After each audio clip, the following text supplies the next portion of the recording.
Hello student, welcome to my new video.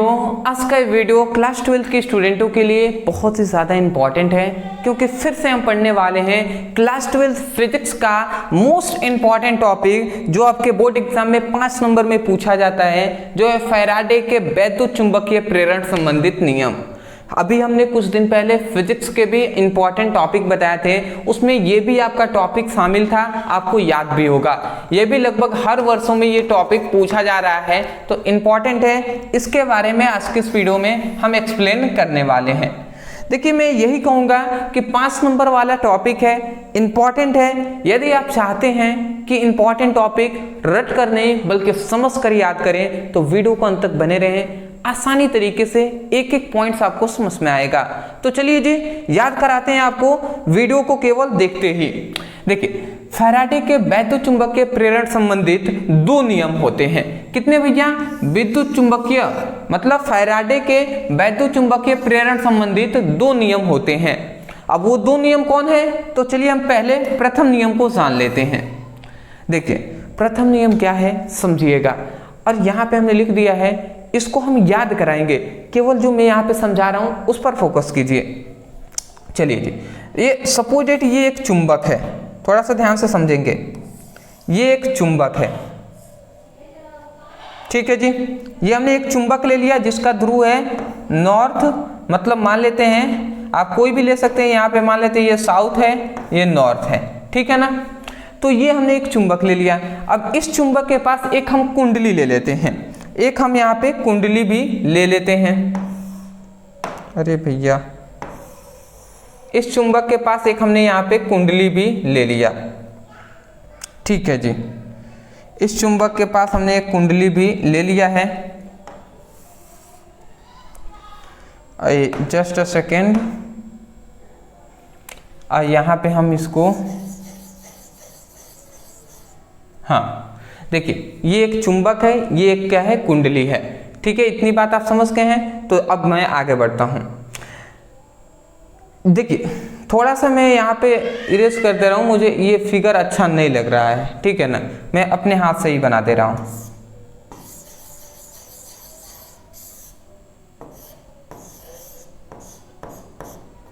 ये एक कुंडली है जिसमें हमने एक धारामापी लगा दिया है। तो देखिए, ये एक चुंबक है, ये एक कुंडली है। तो जब किसी चुंबक और कुंडली के बीच आपेक्षीय गति होता है, कौन सी गति? आपेक्षिक। जब किसी कुंडली और चुंबक के बीच आपेक्षिक गति होता है, तो क्या होता है कि जो चुंबक है इसमें चुंबकीय फ्लक्सों की संख्या में परिवर्तन होता है। ये जो चुंबक आपको दिखाई दे रहा है, इसमें चुंबकीय फ्लक्सों की संख्या में इस प्रकार परिवर्तन होता है, चुंबकीय फ्लक्सों की संख्या में परिवर्तन होता है। तो यहाँ पे हम क्या लिख सकते हैं कि यहाँ पे चुंबकीय फ्लक्सों की संख्या में, चुंबकीय फ्लक्सों की संख्या में क्या होता है? परिवर्तन होता है। तो क्या आपने समझा कि जब किसी चुंबक और कुंडली के बीच आपेक्षिक गति होता है, तो चुंबकीय फ्लक्सों की संख्या में परिवर्तन होता है, जिसके कारण इसमें, इस जो कुंडली में एक क्या होता है, जिसके कारण कुंडली में एक प्रेरित धारा उत्पन्न होती है, जिसके कारण इस कुंडली में एक प्रेरित धारा उत्पन्न होती है, ठीक है ना। इतना ही बात आपको केवल समझना था।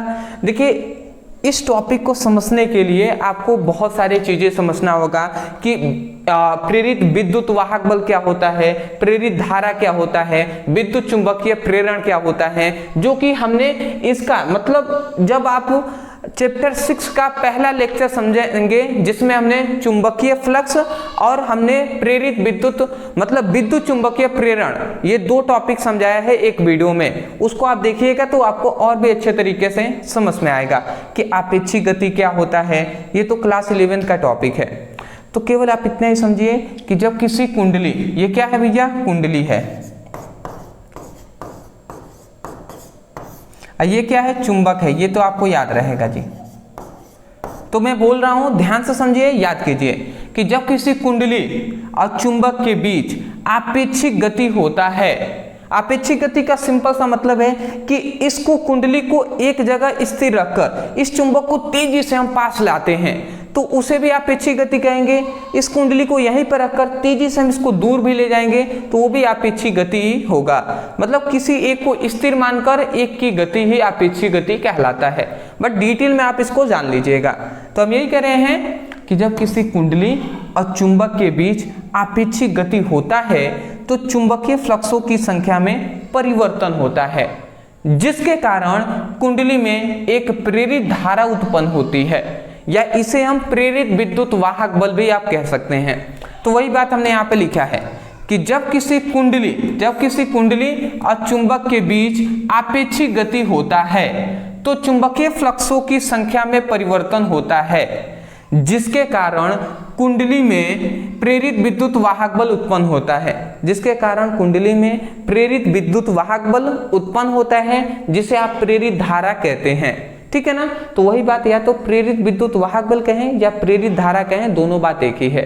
तो आप बोल दीजिएगा कि जिसके कारण कुंडली में प्रेरित धारा उत्पन्न होता है, या आप इसके जगह पर प्रेरित विद्युत वाहक बल उत्पन्न होता है। ठीक है ना। देखिए उसी को हमने लिख दिया यहाँ पे, जिसे प्रेरित धारा भी कहते हैं। तो यही बात आपको बताया गया है। बात आप समझ गए हैं। अंतिम बार एक बार मैं बोल रहा हूँ, समझिएगा।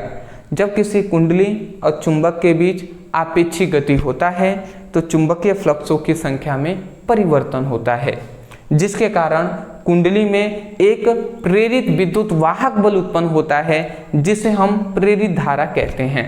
बात समझ गए हैं। वही बात हमने यहाँ पे लिखा है, स्क्रीनशॉट ले लीजिए। चलिए जी, ले लिए होंगे, आगे बढ़ते हैं। सिंपल सा है, रटना नहीं है। मेरा लक्ष्य यही है कि समझकर याद करें और उसी पर मैं फोकस कर रहा हूं। आपका 2 नियम होते हैं, तो प्रथम नियम तो हमने देख लिया। अब द्वितीय नियम पर हम आ चुके हैं भैया। प्रथम नियम के जस्ट नीचे आपको द्वितीय नियम लिखना है।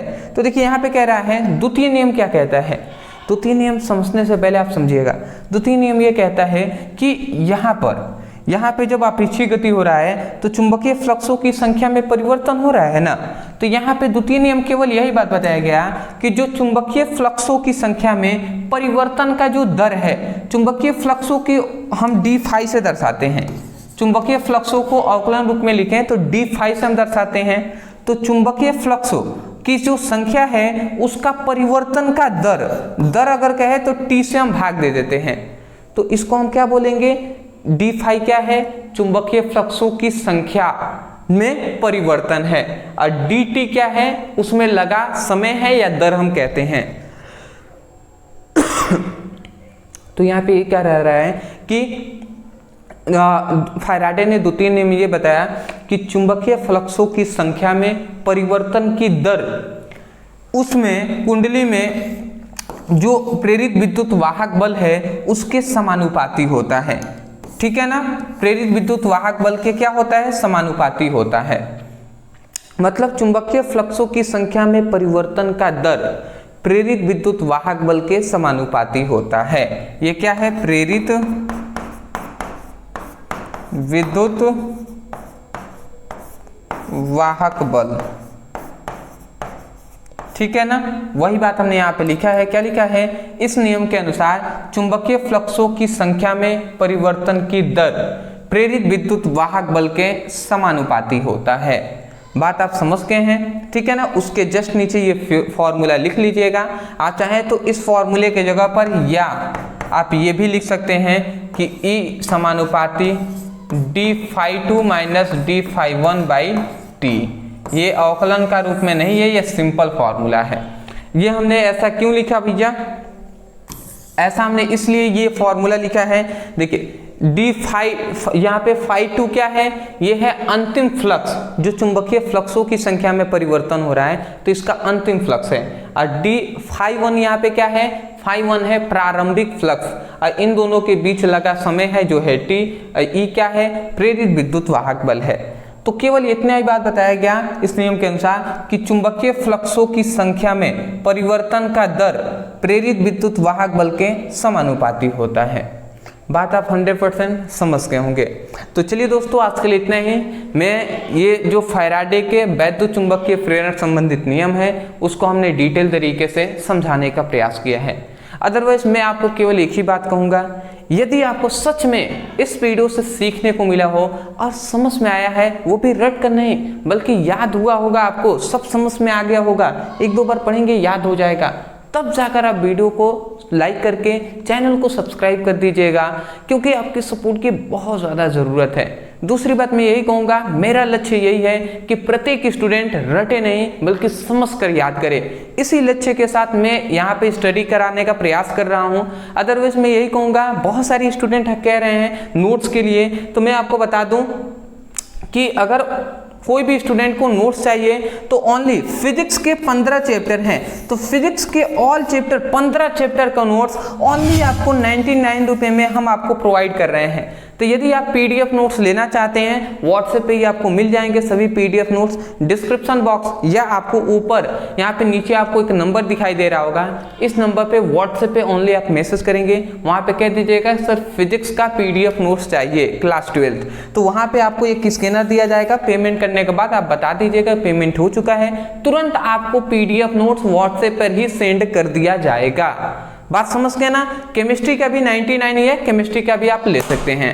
तो चलिए दोस्तों, आज के लिए इतना ही, मिलते एक नए टॉपिक के साथ एक नए वीडियो में। तब तक के लिए thank you so much for watching this video. Thank you.